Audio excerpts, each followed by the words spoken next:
Bismillahirrahmanirrahim. Assalamualaikum warahmatullahi wabarakatuh. Perkenalkan, nama saya Miftahul Hidayah Rahim. Saya dari program studi pendidikan agama Islam Universitas Muhammadiyah Malang. Di sini saya akan mempresentasikan artikel saya dengan judul Efektivitas Metode Talqin Tafahum Tikror Murojaah atau 3T1M terhadap peningkatan hasil belajar siswa pada pelajaran Quran Hadis.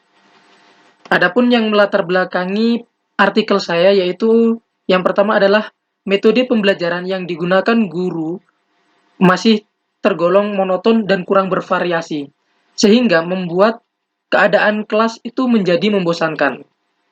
Kemudian yang kedua yaitu siswa kurang tertarik dengan pelajaran Quran Hadis. Mengapa? Dikarenakan pelajaran Quran Hadis ini masih berkaitan dengan hafalan-hafalan ayat Al-Quran dan hadis yang mereka itu anggap sulit.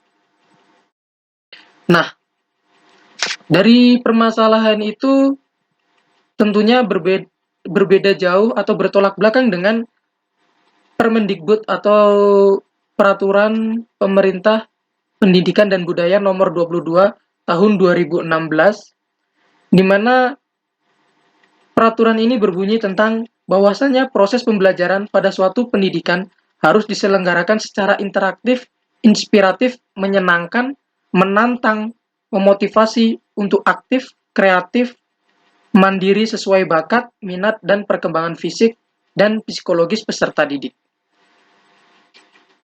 Nah, oleh karena itu di sini saya sebagai peneliti ingin menerapkan metode 3T1M untuk meningkatkan hasil belajar mereka. Mengapa saya memilih metode 3T1M ini? Karena saya melihat dari penelitian Risma Yanti Batubara yang ditulis pada tahun 2020 dengan judul Implementasi Metode 3T1M melalui layanan informasi dalam membantu daya ingat hafalan Al-Quran siswa MTS Hifzil Quran Yayasan Islamic Center Medan. Nah, dari penelitian ini bahwasanya metode 3T1M ini efektif dalam membantu siswa mengingat hafalan atau memperkuat ingatan hafalan mereka terhadap ayat Al-Quran. Nah, hal ini masih sesuai dengan pelajaran Quran Hadis, di mana pelajaran Quran Hadis itu masih berkaitan dengan hafalan-hafalan. Oleh karena itu, saya menerapkan metode 3T1M ini. Selanjutnya yaitu metode penelitian yang saya gunakan dalam artikel ini. Yang pertama saya menggunakan pendekatan kuantitatif, di mana pendekatan kuantitatif ini yaitu penilaian yang mementingkan adanya variabel-variabel sebagai objek penelitian dan variabel-variabel tersebut harus didefinisikan dalam bentuk operasionalisasi masing-masing variabel dengan jenis eksperimen. Penelitian eksperimen ini yaitu penelitian dengan studi yang objektif, sistematis, dan terkontrol untuk mengontrol atau memprediksikan sesuatu fenomena. Nah, fenomena di sini yaitu untuk memprediksikan metode 3T1M tersebut, apakah efektif atau tidak. Adapun langkah-langkah yang digunakan dalam metode eksperimen ini yaitu yang pertama yaitu mengambil sampel dari populasi, yang kemudian sampel itu kita bagi menjadi dua, di mana yang satu adalah kelas eksperimen dan yang satu adalah kelas kontrol. Nah, kelas eksperimen ini yang kita berikan metode 3T1M ini. Sedangkan kelas kontrol yaitu kelas yang diberikan metode konvensional atau metode yang sering dipakai oleh guru yang berada di sekolah tersebut. Yang kemudian kita ambil nilai dari hasil pretest dan posttest mereka. Yaitu selanjutnya hasil yang diperoleh dari penelitian ini yang pertama kita lihat di kelas eksperimen. Kelas eksperimen perolehan nilai rata-rata pada pretest pada kelas eksperimen yaitu sebesar 33,6 dan ini masih dikategorikan dalam kategori sangat rendah. Dan posttest sebesar 63,2 ini termasuk dalam kategori sedang. Dan dengan rata-rata kenaikan yaitu sebesar 29,55 dari 11 responden. Untuk kelas kontrol perolehan nilai rata-rata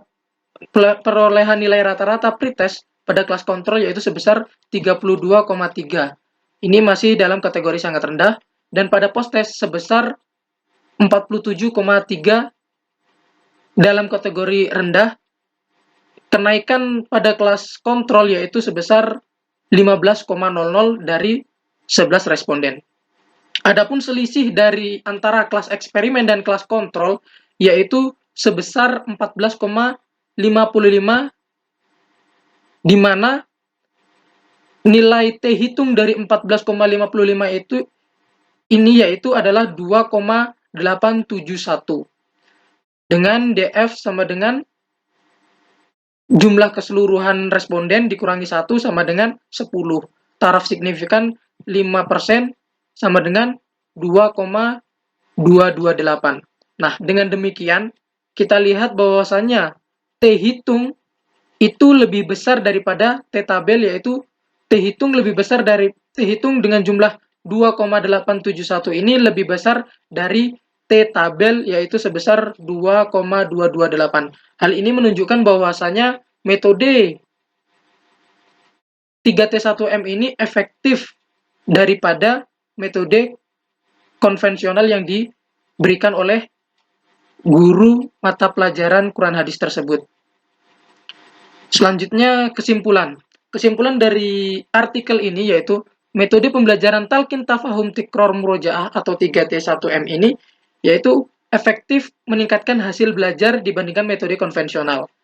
Mengapa? Dikarenakan hasil belajar siswa kelas eksperimen lebih tinggi dibandingkan dengan hasil belajar kelas kontrol. Mungkin itu saja yang dapat saya sampaikan. Kurang dan lebihnya mohon maaf yang sebesar-besarnya. Akhirul kalam. Wassalamualaikum warahmatullahi wabarakatuh.